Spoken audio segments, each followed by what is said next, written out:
sutta. And also you can join as we discuss, and as you have questions, comments, we can discuss. So let us go to the sutta, and anyone volunteering to read out the sutta? Ruth?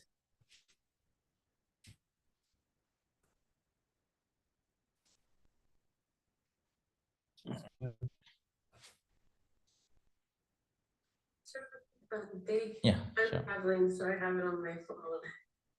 Okay.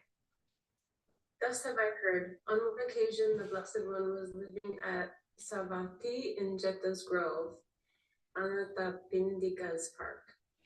Then the Brahmin Janani went to the Blessed One and exchanged greetings with him.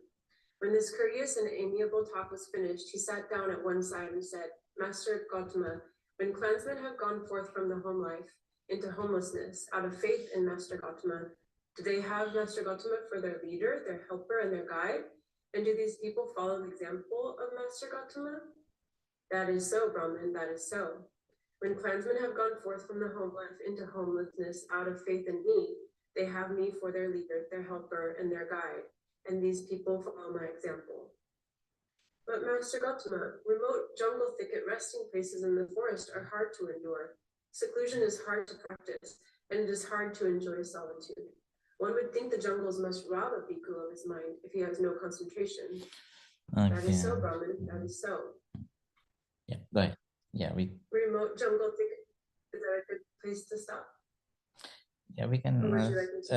We can stop at number 3, with the passage number 3. I'm sorry, my link doesn't show it's okay. that on screen. So 1, 2, 3 more lines. Okay. I considered thus, whenever recluses or Brahmins unpurified. Oh, sorry, I'm in the wrong spot.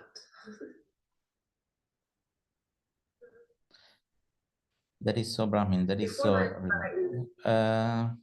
Yeah, we can stop at there before my enlightenment, because it's really interesting that this background story that this Janusoni Brahmin, he came to the Buddha and said to him that especially resorting in the jungle forests, how challenging it is, and it's really interesting to know about this. That today we see that especially when people are exhausted with the household duties and obligations and all that, so when they are tired of this household living, and they say that, oh, Bhante, I don't need this life, and I just really wish that if I can retire to a forest monastery and just live there.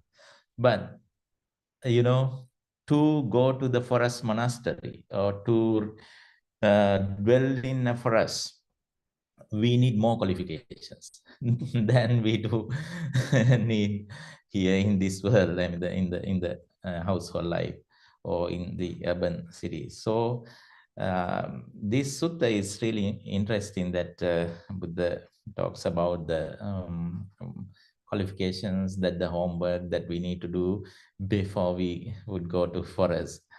It's really interesting. So then the other interesting thing about this sutta is that Buddha wanted to share his own experience. So this is very relatable then. And we build so much confidence that, okay, Buddha has also gone through this, been through this. So then we get the chance to listen to the Buddha's own experience. So how wonderful it is, our teacher is sharing his own personal experience with us. So it's really interesting to read all these. So it really enhances our confidence, and it gives us courage and more knowledge. And that is so wonderful. So anything you want to add? Today we see Dr. Anand Senniratne is joining us today. So we are very happy to welcome you, Dr. Anand Senniratne, and also we have Mrs. Nirosha. Thank you for joining us, and we would like to welcome you all. And so now this Januswami Brahmin said to the Buddha that it's a very challenging thing, and also Buddha accepted that and confirmed that that is so. And here, this is how Buddha wanted to share Buddha's own experience.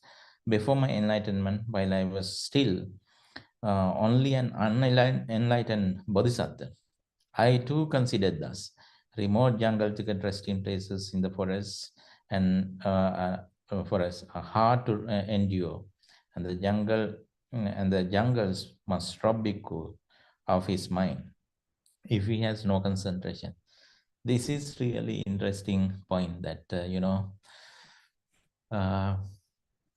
if we do not have concentration, actually here concentration directly refers to the samadhi. Samadhi is not just simple concentration, is meditative absorption. So we need to have such a refined level of concentration in order for us to dwell in a forest, let's say forest monastery.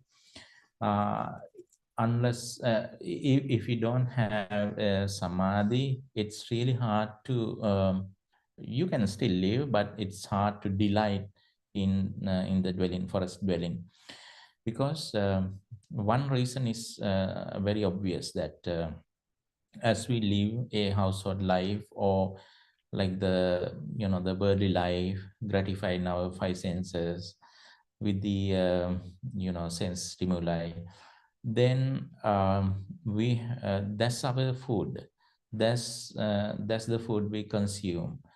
I mean, apart from the regular food, we consume the sensual food to gratify our senses.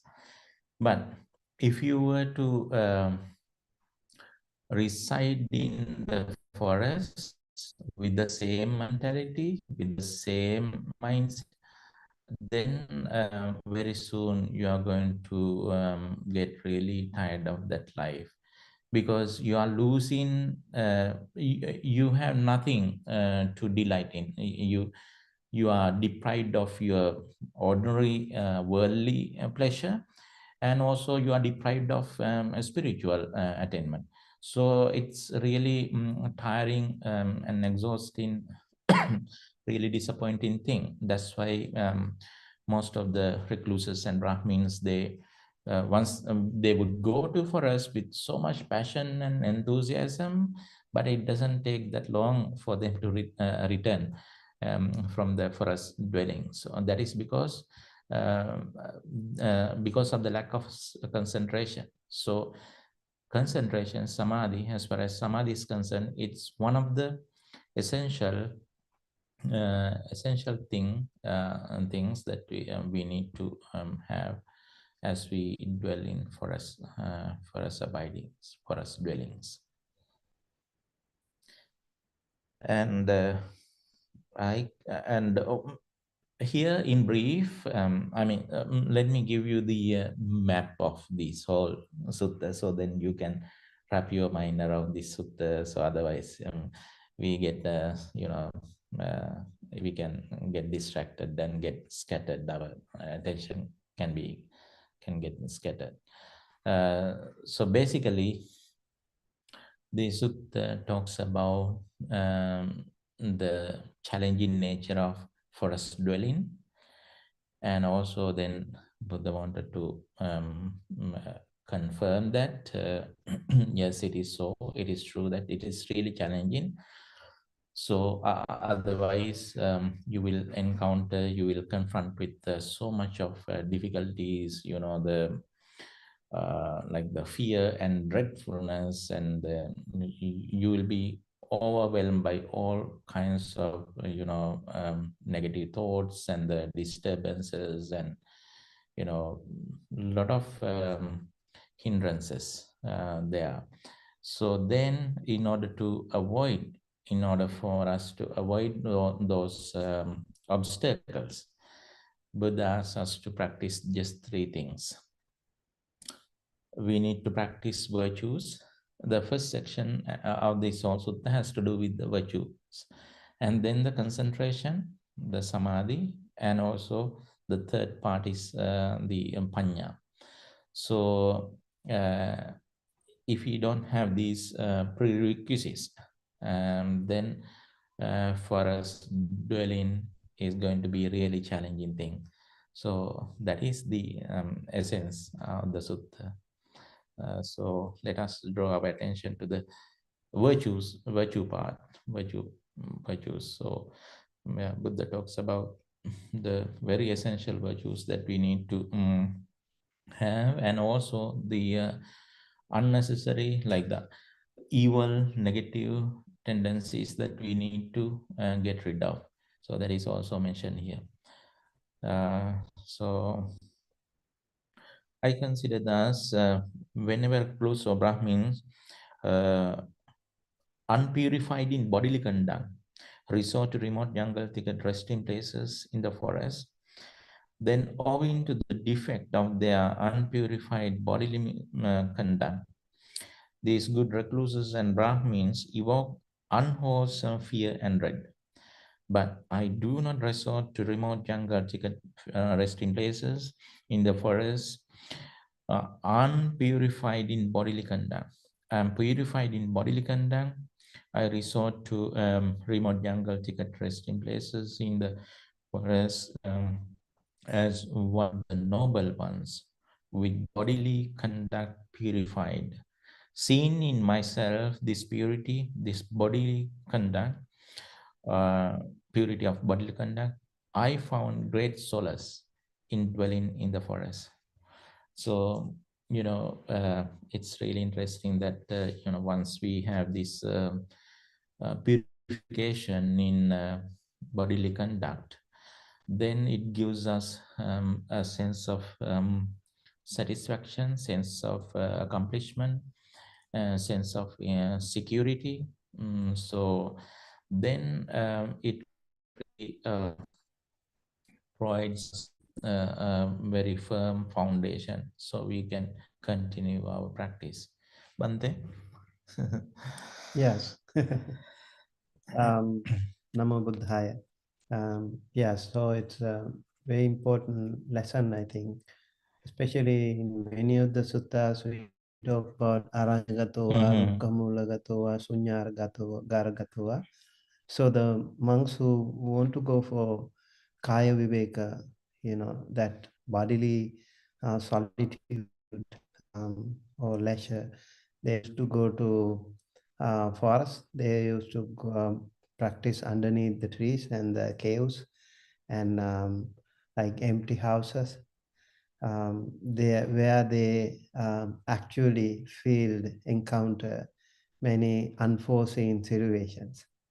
So it is the sila, it is the samadhi, it is the sati, mindfulness, that helps them so much in dealing with so many difficulties, right? Yes.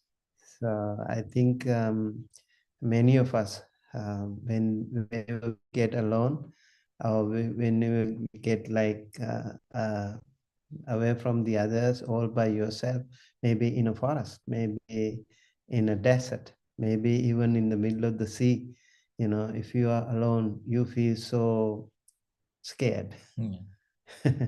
So over here, the Buddha's message is very, very helpful to each and every one of us, because fear and dread are some integral part of our life, right? Yes. So how to deal with such things by practicing. The more we practice, the more we become mindful, alert, you know, and that way I think it really helps. And especially here, the Buddha talks about the bodily conduct and the verbal conduct and the mental conduct. So if you are purified, you become more confident, right? So wherever you are, you don't feel scared because you are confident um, of your restraint, of your sangvara, of your sila. I think that is where each and every one of us can learn a lesson. That's true. That's true. So, yeah, our listeners, so if what kind of things that you would like to include in the bodily conduct, the unrighteous, unmindful bodily conduct, what do you think about it? What kind of bodily conduct that we need to purify, or how? It reminds me of. Yeah, go ahead, Nora. Read.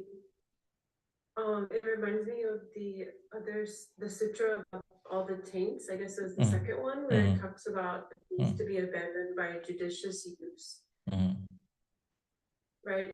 Just not over consuming food, the way that we use material things for our body, not to again over adorn, kind of finding that sweet spot of just what we needed and not too much. Yeah. That was the first thing that came to mind. That's true. And also basically the opposite of the five precepts, that is, the taking others' life and taking what is not given, and having the indulgence in sensuous pleasure too much, and then telling lies, and telling lies actually has to do with the verbal conduct. So then taking alcoholic drinks and drugs that causes heedlessness. So those are also can be included in the bodily conduct that prevent you from having the purification of bodily conduct.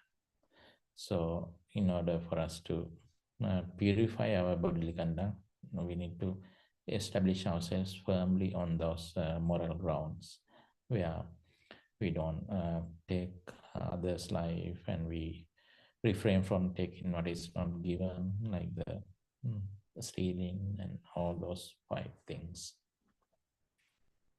And the verbal conduct, how to purify verbal conduct by practicing, especially first we need to get ourselves rid of negative verbal conduct. So then we can practice good verbal conduct. Actually, this is also a really important thing, that getting rid of evil is the foremost thing. That is the most important thing. Then we have plenty of time to practice things.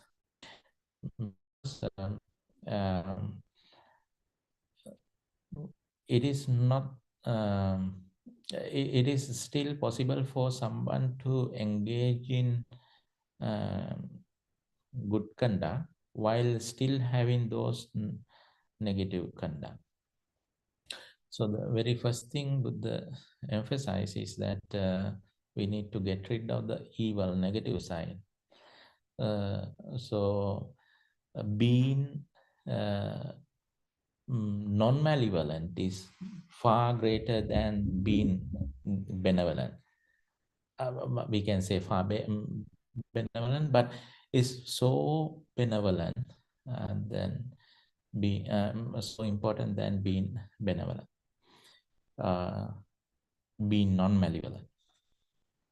So therefore we need to get rid of the negative side first, and then put the positive things into practice. Otherwise, these, the people who are doing so much of good things, um, and so much of welfare activities, so much they would do for the humanity and all that, but they are still engaging in all kinds of negative things. So therefore, it is very important that we get rid of the negative thing first, and then do good second. And when it comes to verbal conduct, before we would talk nicely and practice how to talk nicely, first we need to get rid of telling lies. Telling lies and having frivolous talk, and the gossip and the dividing talks, and we need to get rid of those negative things, and then practice the good verbal conduct, telling truth, and there are so many things that we can include there. Bante, I think I have seen people here. Sometimes they go to Grand Canyon and they get lost. And I've seen some people, some documentaries about people getting lost in the forest and in the deserts, and also in the sea. And what I noticed in them, after a while, and at the beginning they are very enthusiastic. Okay, we get rid of it. It's okay. We can make it. And so after a while, they get the panic mode. And once they get panic mode, that is restlessness, uddhacha. Yes. So it's very hard. And then the fear comes. And then the night comes. And they get all kinds of dreadful thoughts. It's really hard to deal with it if they are not properly trained physically and mentally. And I notice if they somehow learned how to meditate in such situations, they could have maintained much inner peace and calm. Probably some of those tricks that they can survive more little longer, that could have been helpful. But practicing metta, practicing mindfulness, practicing bodily scan, and also chittanupassana should have rescued them so much. And I notice how important it is, and when the fear overwhelms, everything goes kind of disarray, and they feel very, very difficult.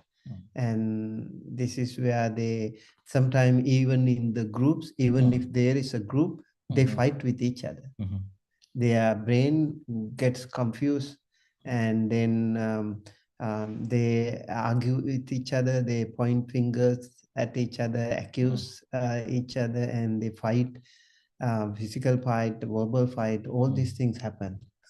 So over here, the sutta says how important it is to practice that verbal, physical, and mental practice, restraint, and metta, loving kindness. All these things can be really helpful. So yeah, that I think is a very practical thing today. When people go out in the forest or jungle or desert, even in the sea, sometimes you don't pay respect to the nature. You have to think that there are animals in the jungle, there are other sentient beings in the jungle, seen, unseen. So I think if you are a little more respectful to them, also to the nature, right? The trees, the rocks, everything, the water, everything, you have to be grateful and thankful. And I think if you become respectful the nature will also kind of become softer, gentle towards you, right? And even in the water, if you jump into the unknown waters, you also need to think there are other sentient beings, other aquatic, more dominating creatures there. So you have to be respectful and thankful to them, I guess. When it comes to these natural disasters, why it happened, we need to think, because people have destroyed the nature, right? They have built maybe buildings and other man-made structures in unknown territories, like unwanted territories. That way, they feel the repercussion. They face the music. So I think in dealing discussion with this sutta, if we can apply these things to our day-to-day life, practical life, this will be very helpful. The Buddha's teachings can be really applied to the real life situations like that. That's very true.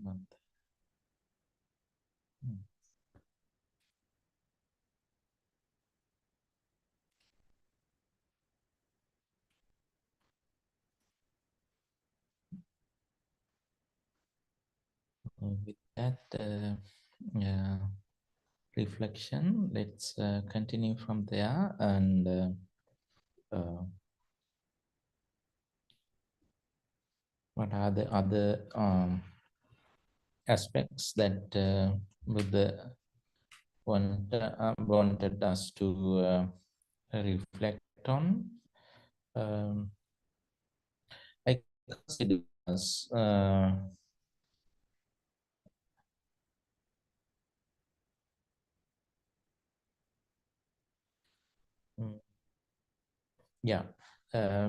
so Buddha includes all the bodily conduct, the verbal conduct, and the mental conduct, and also the livelihood. So they have to be purified. And here, number 8, I consider thus wherever recluses or Brahmins are covetous and full of lust, uncovetous, with a mind ill will and intentions of hate. I have mind of loving kindness. So the Bhante already talked about the mental conduct that we need to purify. So these are the positive qualities that we can use with which we purify our mind. So overcome by sloth and torpor. Here, this part actually, this has to do with the 5 hindrances that we face, especially when we go to practice meditation. Meditation is mostly disturbed by these 5 hindrances. The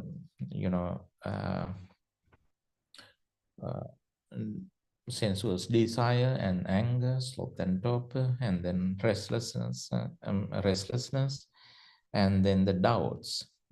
So uncertain and doubts. I have gone beyond doubt, given to self. And there is not. So far, Buddha talked about the sila and the 5 hindrances. So first we need to establish ourselves firmly in the sila, and also we need to work on the 5 hindrances, and we should strive to get rid of the 5 hindrances. Basically, the way to get rid of 5 hindrances is to have jhana qualities. As we abide in jhanas, so then that's how we completely overcome the 5 hindrances. They are mutually opposing each other. So once you have the presence of hindrances means the absence of jhana. The presence of jhana means the absence of the hindrances. So Then there are certain other virtues that Buddha talks about, given to self-praise and disparagement of others. This is also very highlighted thing that throughout the teachings, that this is something that we need to we need to get rid of this nature, self-praise and disparagement of others. As long as we have this quality, the negative quality, it's really hard to proceed in the practice. It usually it enhances our ego, and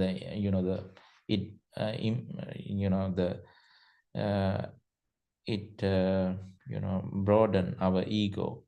And then self-praise is something that sometimes, maybe because of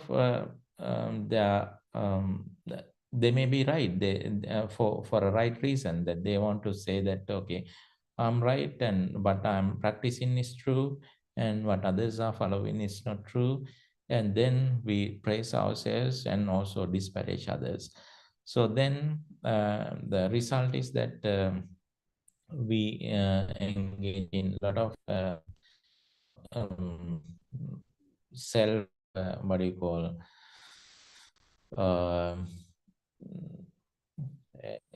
kind of egocentric perception. Our whole life is overwhelmed by that egocentric perception, and we don't appreciate what other people may have developed. And there is that that pride, and so it's really hard for us to continue and proceed our spiritual journey. And the Buddha's advice is that even no matter how truthful this Dhamma would be, still you're not supposed to say that, oh, this is the only truth and everything else is false. So if one were to adhere to that view, that saying that what I am practicing is Buddhism and what others are practicing is really negative or anything like that, if you were to disparage others that way, you are you haven't actually got what the Buddha taught really well. So therefore, this is something that we need to get rid of, the self-praise and disparagement. Amrit, I saw you raise your hand. I think. Oh, Ananda. Oh.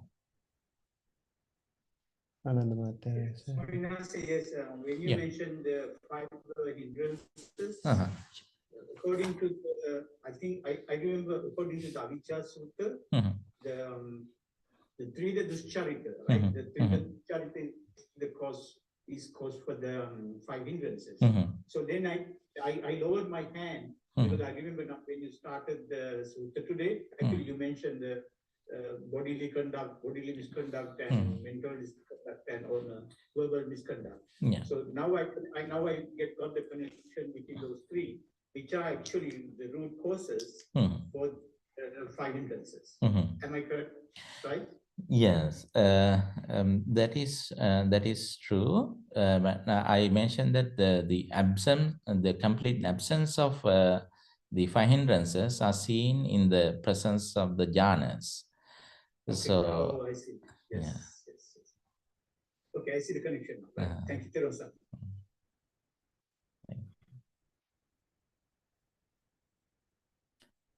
So I think, Brother Ananda, after this class, we have to sit with ourselves. How does it work? We have to observe ourselves. Until we don't do that, we will be stuck in that loop. Sorry, I might be blunt a little bit, because I am not really take lightly about my journey anymore. Yeah.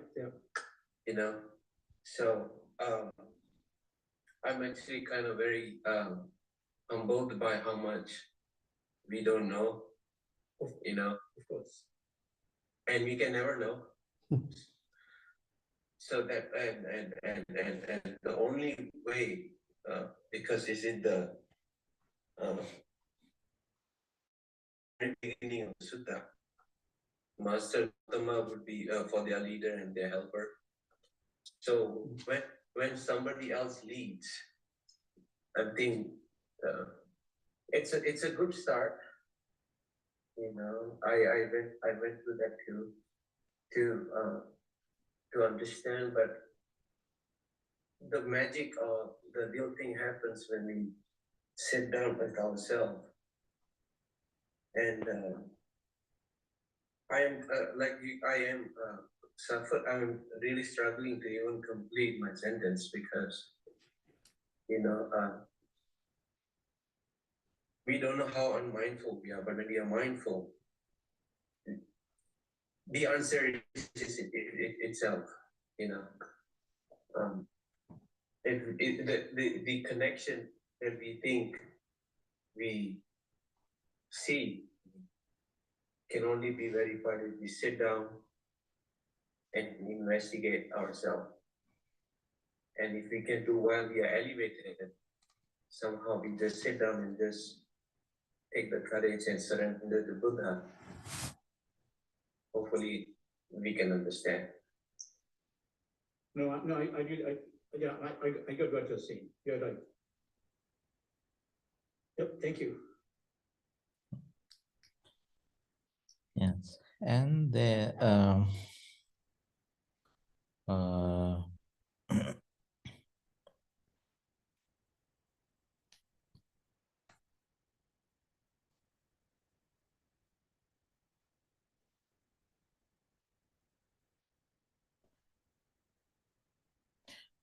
subject to alarm and terror, I am free and trepidation, desirous of gain, honor, and renown. I have few wishes, and so these are the other negative qualities that can cloud our mind as we reside in the forest. So if you are to if you were to reside in forest with so much of desires of gaining things, especially towards if you have so much of attachment towards material gain, and also honoring, and then if you are seeking recognition, fame, and all that, these are called labha satkara siloka. So then you need to have a few wishes. You need to be contented. So then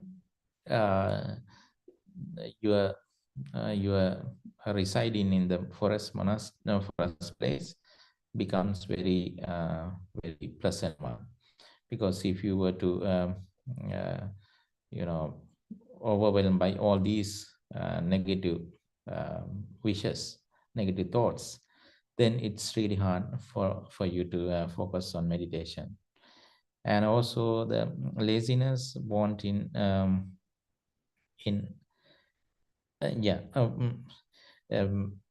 also the laziness we already mentioned that that is under the the hindrances. And then here Buddha says that in presence of all these negative things, Buddha wanted to rise with that energy, and then in front of the mindfulness, Buddha wanted to practice mindfulness, and he established himself firmly in the mindfulness. And then he wanted to practice concentration, and then he possessed that concentration, unconcentrated and with strained mind. I am possessed of concentration. And here again the Buddha said that I considered thus: whenever recluses and Brahmins devoid of wisdom, drivelers, resort to remote jungle thicket resting places in the forest, then owing to the defect of their being devoid of wisdom and drivelers. Drivelers means like, lack of knowledge, or that you're supposed to go to forest with knowledge and with that discerning mind. So these recluses and Brahmins evoke unwholesome fear and dread. So if you were to go to a forest with those negative qualities, then you are likely to evoke unwholesome fear and dread. But I do not resort to remote jungle thicket resting places in the forest, devoid of wisdom or a driveler. I am possessed of wisdom. I resort to a remote jungle thicket resting places in the forest as one of the noble ones, possessed of wisdom. Seeing in myself this possession of wisdom, I found great solace in dwelling in the forest. So I consider that there are the especially auspicious night of the 14th and the 15th and the 8th at the fortnight. Now, these are the certain days based on the moon's, what do you call, the different days you see different phases of the moon. So in India, they considered certain days are auspicious for certain practices, and especially for spiritual practices. So on these particular days, especially people are they are kind of reluctant to go to stay in solitude, because some horrifying things can come on their way. So here Buddha made use of those days especially to test his practice. And this Buddha said, no, what if on such nights as these I were to dwell in such ever-inspiring, horrifying abodes as orchard shrines, woodland shrines, and tree shrines? Perhaps I might encounter that fear and dread.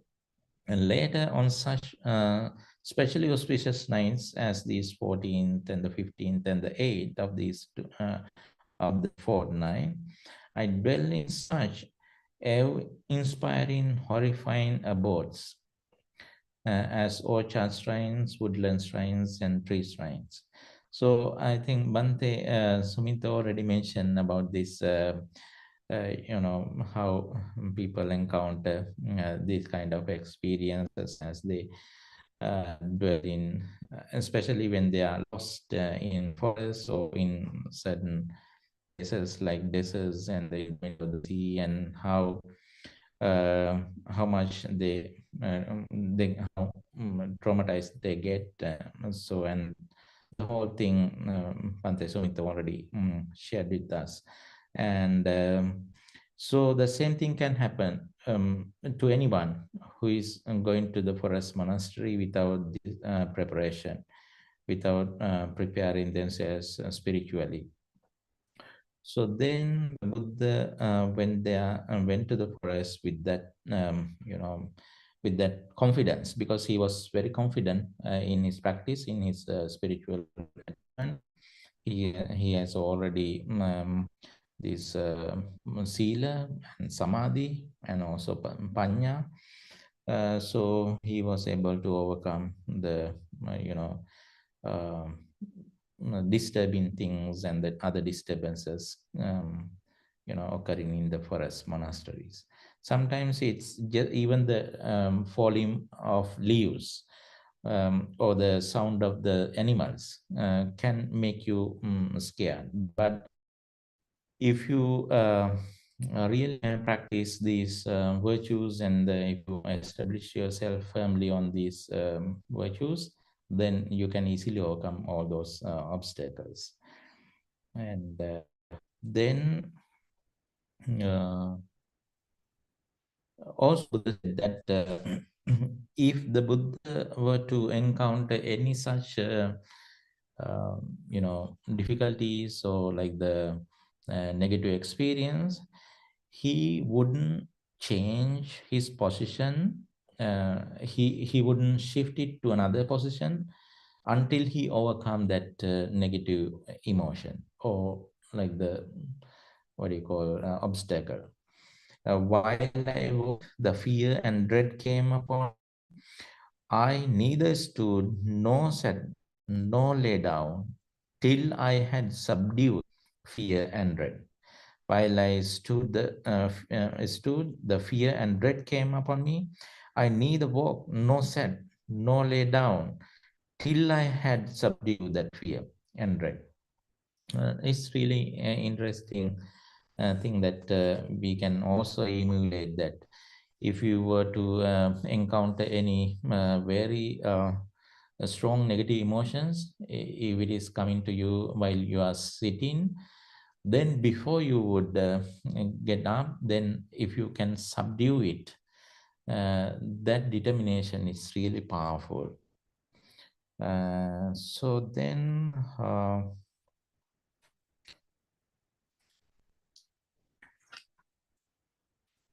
the next part of this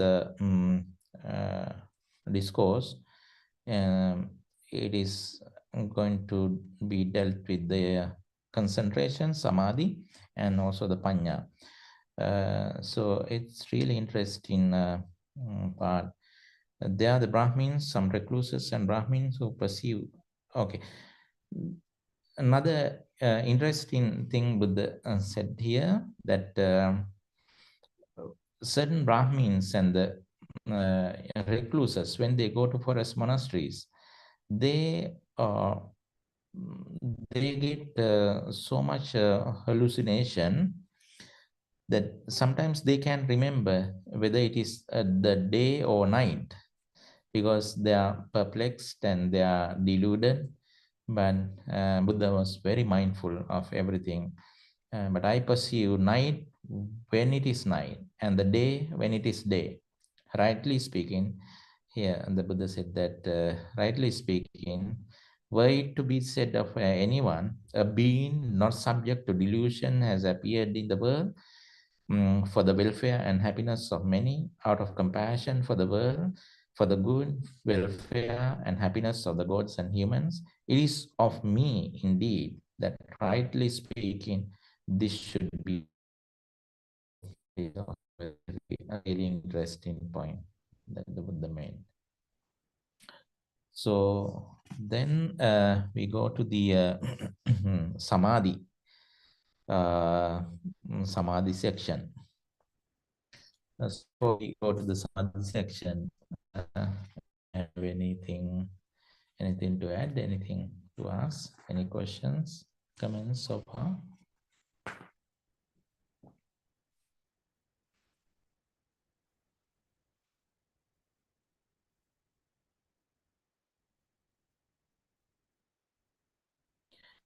So here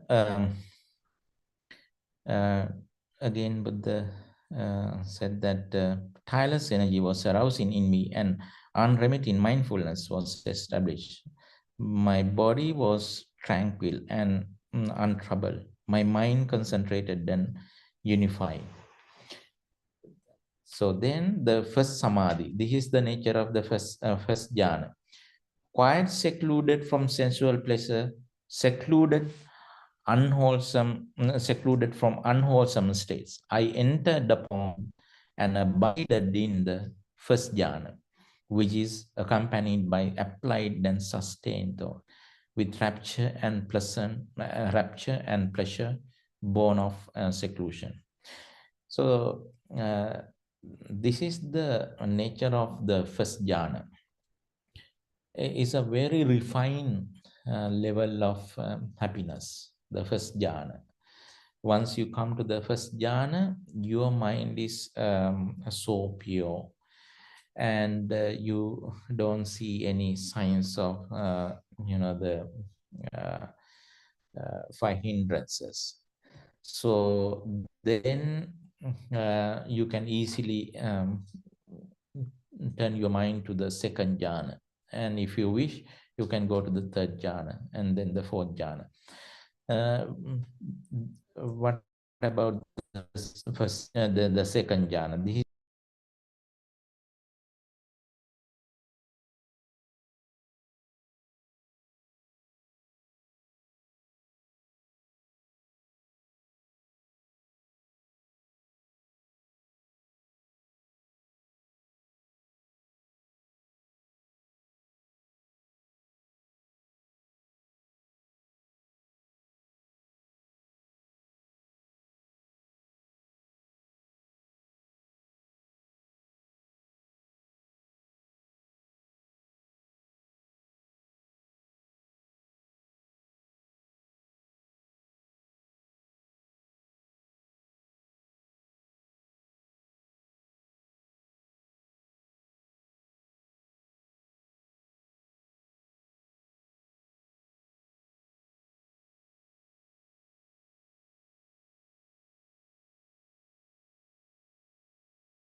the root of the words.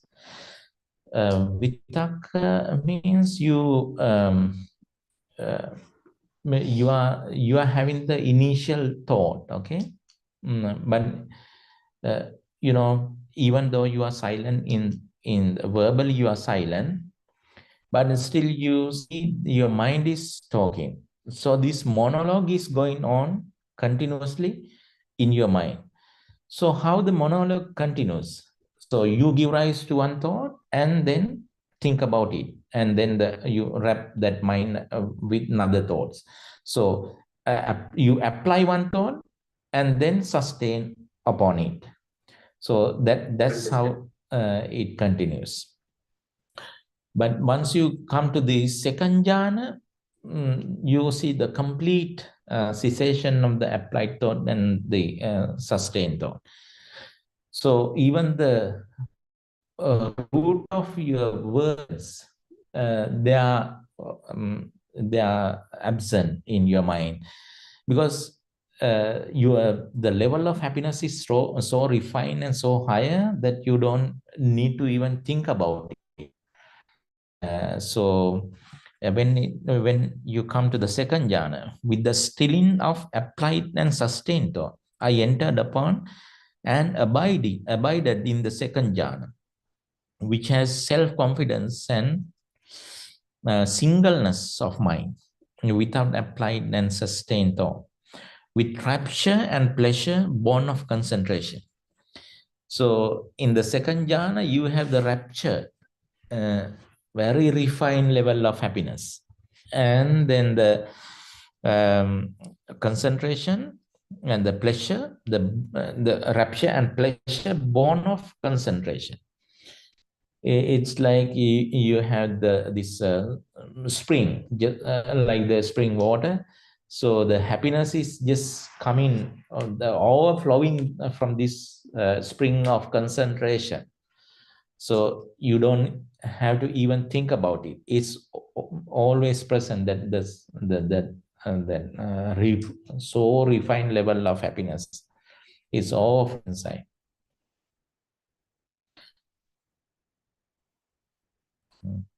And then the third jhana,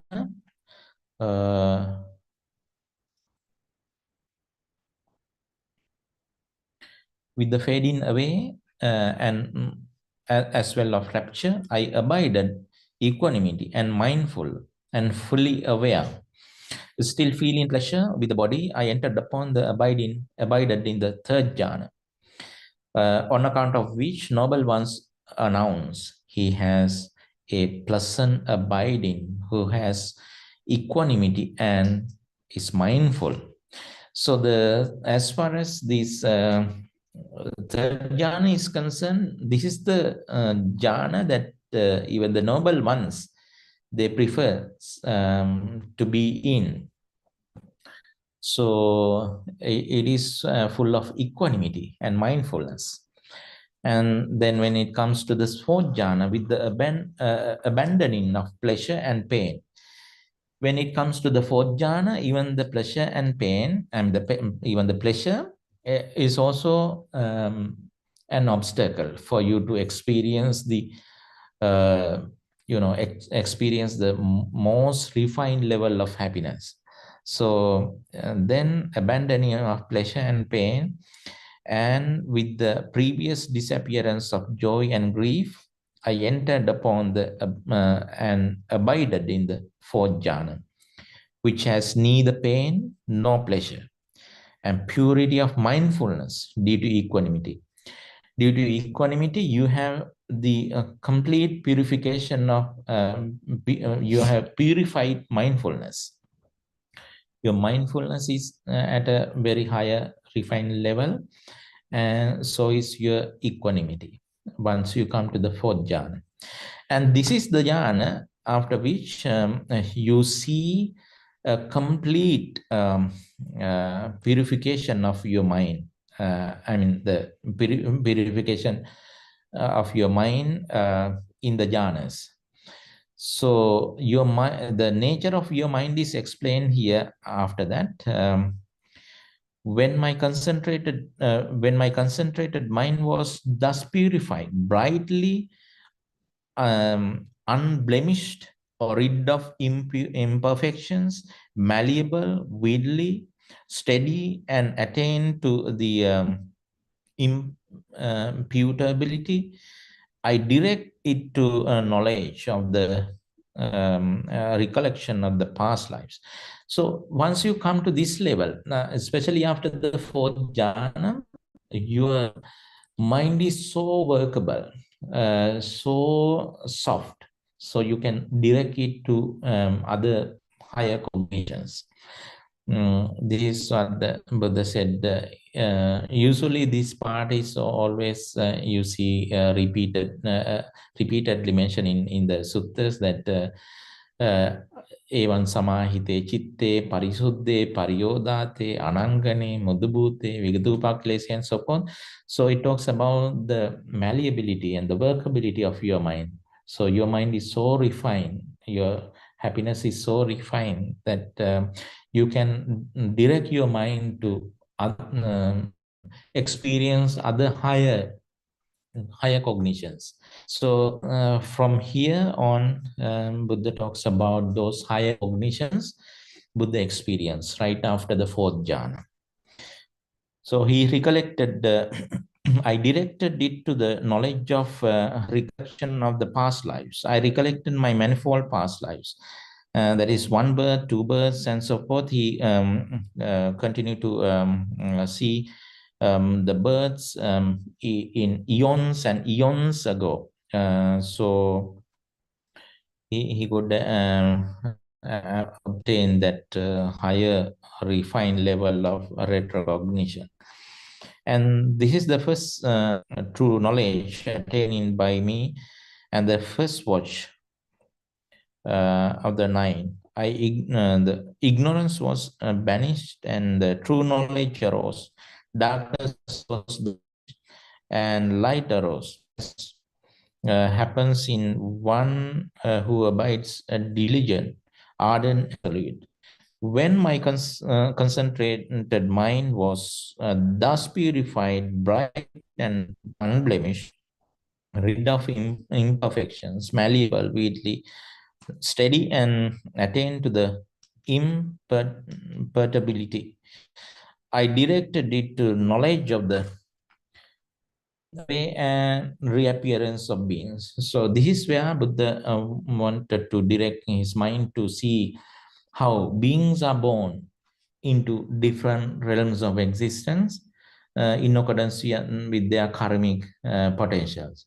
So with the divine eye, which is purified and surpasses the humans, I saw beings passing away and reappearing in inferior and superior, fair and ugly, fortunate and unfortunate. I understood how beings pass on according to their actions. Thus, actions mean the karmas.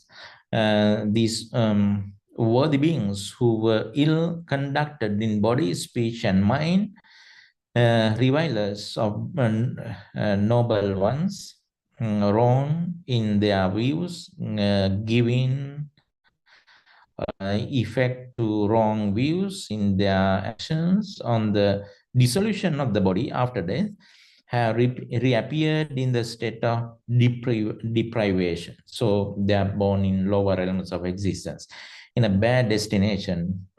So then in hell, and also those who are dwell in the good conduct, well conducted in body, speech, and mind, so with the right view and giving effort to the right view in their actions on the dissolution of the body after death, and they appear in good destinations like the heavenly abodes.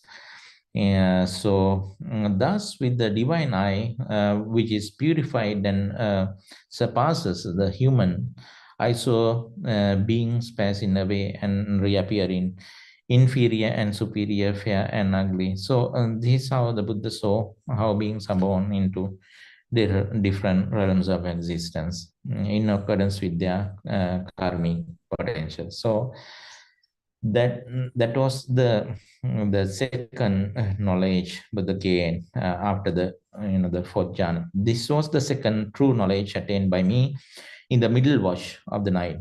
Ignorance was banished, and the true knowledge arose. Darkness was banished, and the light arose, as happened in one who abides diligent, ardent, and resolute. So then comes to the third most important knowledge Buddha came. When my concentrated mind was thus purified, bright, unblemished, or rid of imperfections, malleable, steady, and attend to the perturbability, I directed it to knowledge of the destruction of the taints. I directly knew as it actually is. This is suffering. So this is where Buddha drew his attention to see the nature of this existence, the suffering nature, how this suffering arises, and how it can be ended, and what would be the path leading to the ending or the cessation of that suffering. So this is where Buddha understood and realized the Four Noble Truths. I directly knew as it actually is, this is the cessation of suffering, and I directly knew as it actually is, this is the way into the cessation of suffering. And I directly knew as it actually, these are the taints and so forth. So I directly knew as it actually is, this is the way leading to the cessation of all taints. When I knew and saw thus, my mind was liberated from the taints and sensual desire, from the taint of beings, and from the taint of ignorance. When it was liberated, there came the knowledge. It is liberated. I directly knew birth is destroyed and the holy life has been lived. And what had to be done has been already done. There is no more coming to any state of being. This was the third true knowledge attained by me in the last watch of the night. Ignorance was banished and the true knowledge arose. Darkness was banished and the light arose, as happens in one who abides diligent, ardent, and resolute. So up to his enlightenment, he shared his personal experience, starting from the virtues. And it's really interesting that how Buddha overcome all the difficulties and then the obstacles and the hindrances on his way to enlightenment, and how he was able to put an complete end to all kinds of things and all kinds of negative hindrances, emotions, so all kinds of destructive, the tendencies of his mind. In culminating in the enlightenment, Buddhahood, he was able to experience that bliss. So then there is another interesting thing Buddha wanted to emphasize, that even after Buddha usually, before that Brahmin would ask that question, Buddha himself said that, now Brahmin, it might be that you think perhaps the recluse Gautama, the Buddha, is not free from lust, hate, and delusion even today, which is why he still resort to remote jungle thicket, resort in places in the forest. So you might be thinking that Buddha is still living in the forest because he has not overcome the negative things. There must be still certain the negative things left. But Buddha said then, but you should not think thus. It is because the very reason why I reside by the Buddha is residing in the forest is still for two reasons, two benefits. I see still resort in remote jungle thicket resting places in the forest. I see the pleasant abiding for myself here and now. Being in the forest, he see that it is really beneficial for him because he can see, still experience here and now. He can still see that it's so pleasant, and also since he has compassion for the future generations, simple living in the forest, you need to practice simplicity, and so we wanted to show it for the monks, for the people, for generations to come, that this is how we're supposed to live, this simple life, contented. And when Buddha showed his through his experiencing, through his examples. So Buddha wanted to set an example for the whole world out of compassion. So that is the second reason why Buddha preferred to stay in the forest dwellings. So then the Brahmin accepted it and said that he was so happy to hear the Buddha. And indeed, it is because Master Gautama is is accomplished one, a fully enlightened one, that has compassion for the future generations. It's magnificent, Gautama, Master Gautama, magnificent. And so he delighted in the Buddha's teaching, Buddha's discourse. So and that's how this sutta ends.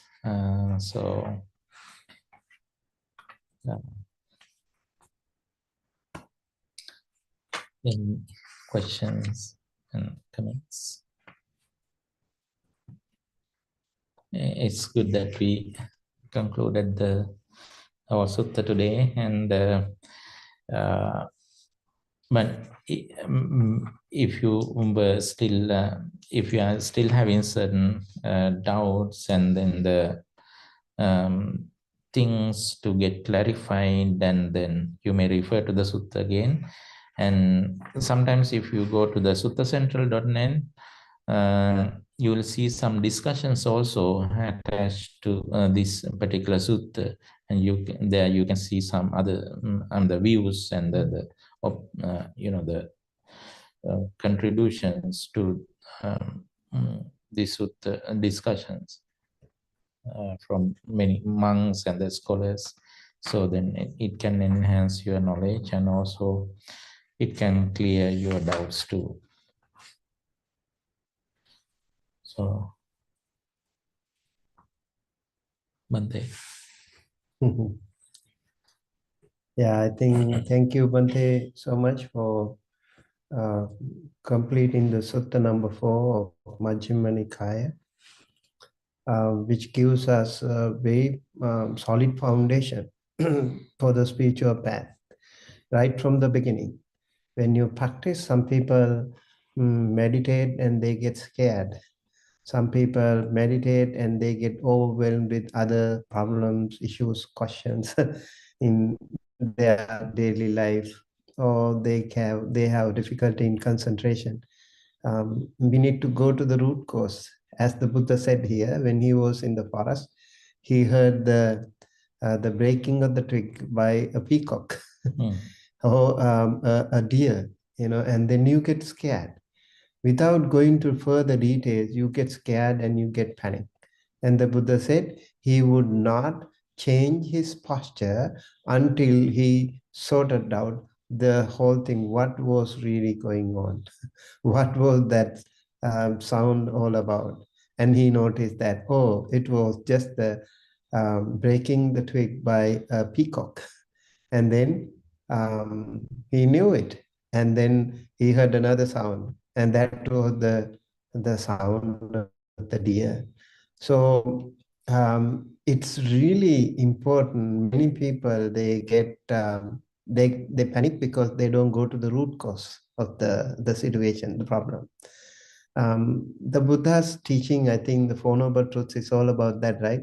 To the roots and then sorting out what is suffering and what is the root cause of suffering, and then the cessation of suffering and the path leading to that cessation of suffering.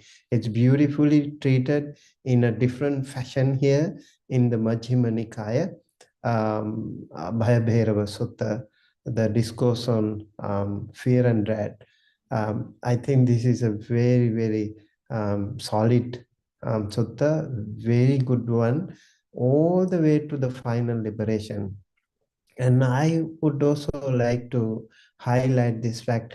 A lot of people may be criticized. They think, oh, meditation is not it, and not necessary, right? They think, okay, by listening to Dhamma, you can attain Nibbana. It could happen to some who have already done the meditation, not to the others without any preparation. You see, the ask us, suggest us from the very beginning, from the zero level, you have to start. And without going to that level, you can talk about the, for example, jhanas, right?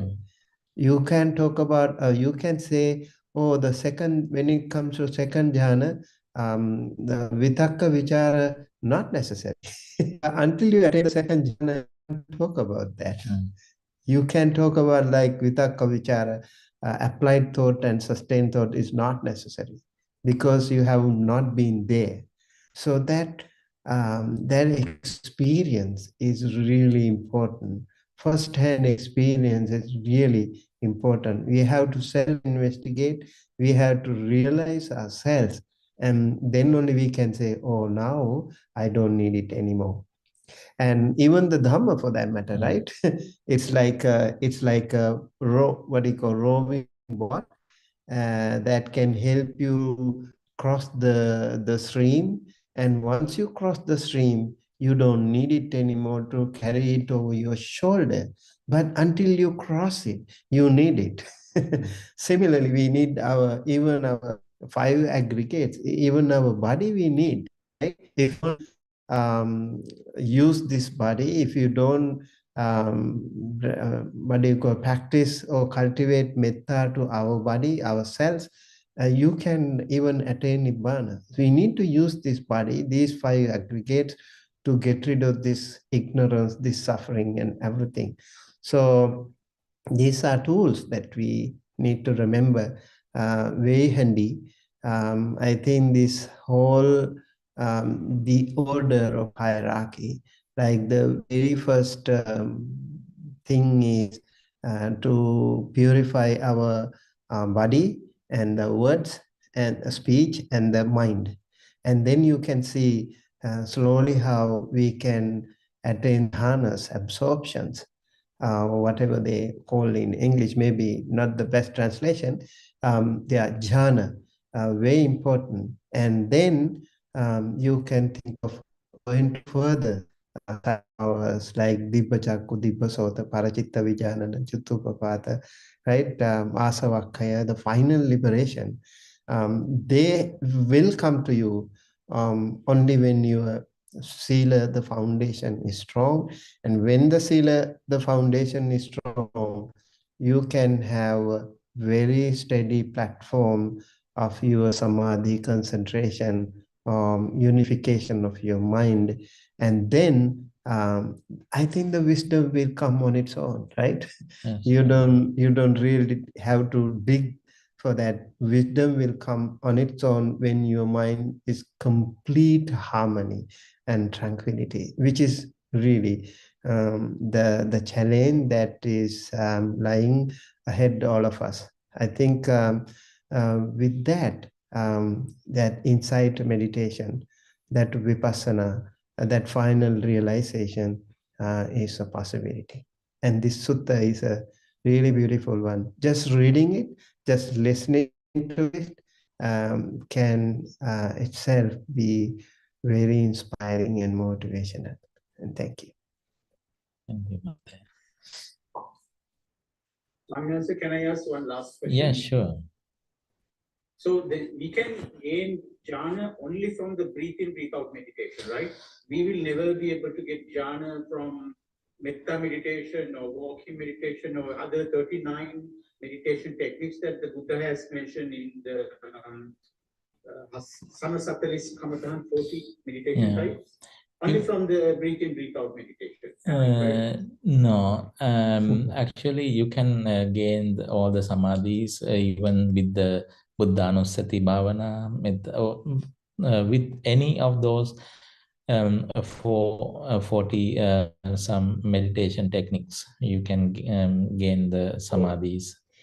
Yes, and but of them, the Anapanasati meditation is treated like the king, king of the meditation, some of the meditation, because it gives certain special, the epithets and the certain honorific titles are given to that particular meditation. It is called, the Brahma Vihara, Arya Vihara, and Tathagata Vihara.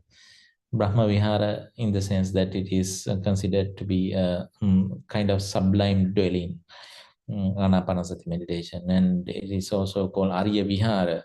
Arya Vihara, in the sense that the noble ones always prefer to stay abiding in that particular jhana, born out of the Anapanasati.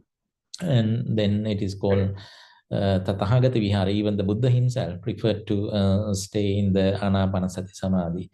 It is evident from the Sutta Pitaka, especially in the Anapanasati Sanyutta, that sometimes Buddha would take 2 weeks of break, and he would go to forest to abide in the Anapanasati Samadhi. Even before he would retire to a forest, and ask the monk, if someone were to come and ask what kind of things that the Buddha would be doing in the forest, you had to answer them, telling that Buddha is in the Anapanasati solitude, Anapanasati Samadhi, Anapanasati concentration.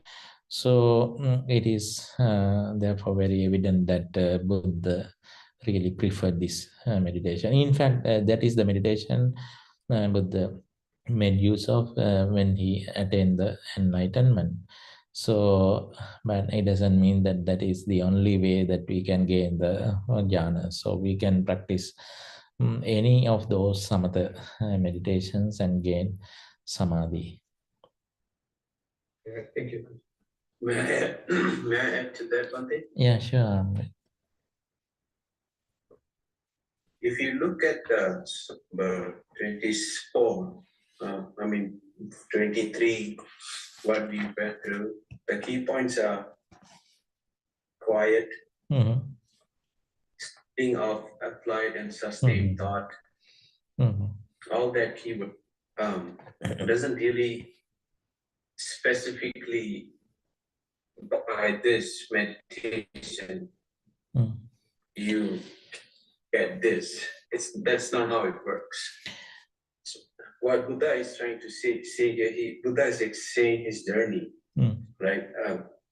His, you know, well, I'm nowhere near Buddha, but one thing I can recognize from my own, like, Bhante, I really like what Bhante Sumita said. You can only talk to your experience. You cannot talk more than that, you know. So in the beginning, you know 100 methods, you want to apply 100 methods in the beginning. But once we recognize there's that, what is that one thing, and that we have to answer ourselves, that what one thing that makes our thoughts stable, that makes that's easy.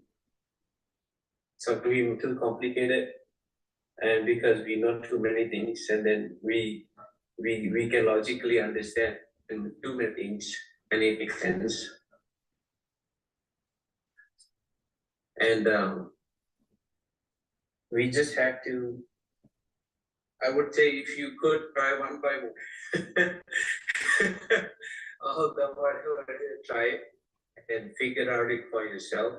But then once you have gone through that longing, that it's not a beautiful walk in the garden.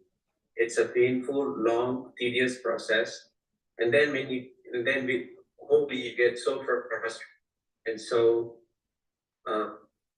bad, and so you feel like or like, what are you doing in this? But hopefully you get to that point, and then you start seeing, like, somehow, I would say Buddha's grace. I don't have any other word. Somehow that method finds you, and that method is very natural. To some, they'll put it in way that you look up your gaze, be still, but to some people it doesn't make sense. You have to start somewhere. Question what exactly that we need to do to get that. It answers itself.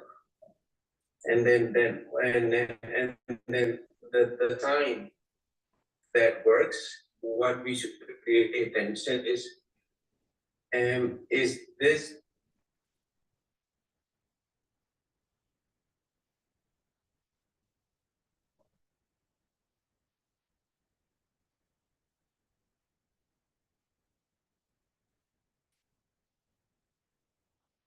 And then we get the answer, and recording in progress.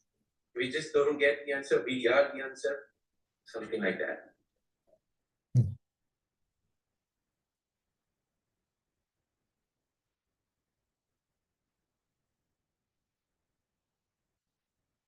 I think we got the connection interrupted.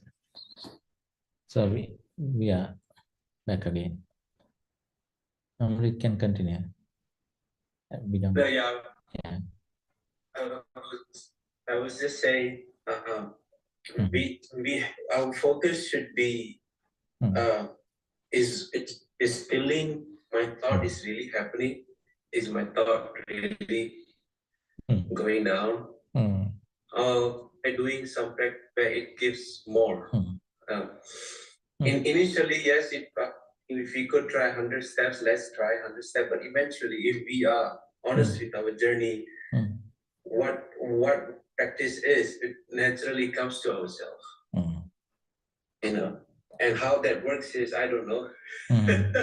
It's just how the law is, law of realization is, and then you relate with the experience of Buddha, like Buddha saying, myself very clearly here, fully aware, equanimity, all those key points, and at the end, no more recognizing it as pain or pleasure.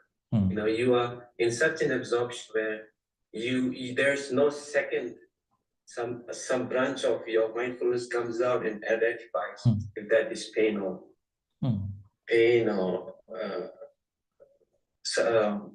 happiness. And then if this is what we experience, then we know that oh, it's actually this is how I do it. That's why it's self-mastery. Yeah, true.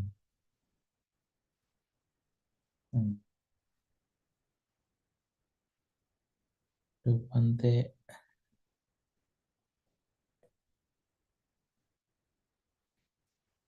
wants to say something.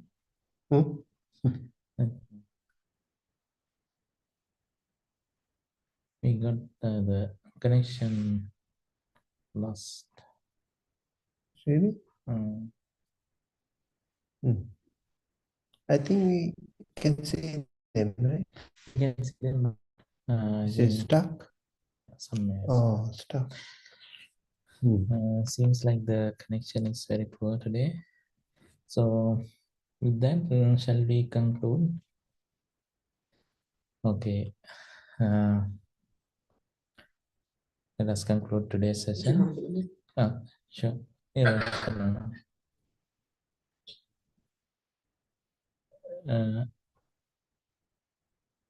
Mrs. Nirosha, you want to say something? I'm okay. I have a lot going on in my, but I want to sort them out.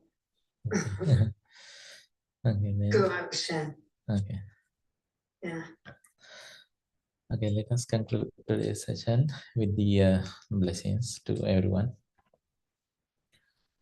Dukkhappatha ca nidukkha, bhayappatha ca nibbhaya, sukhappatha ca nisukha, untu sabbe pipanino.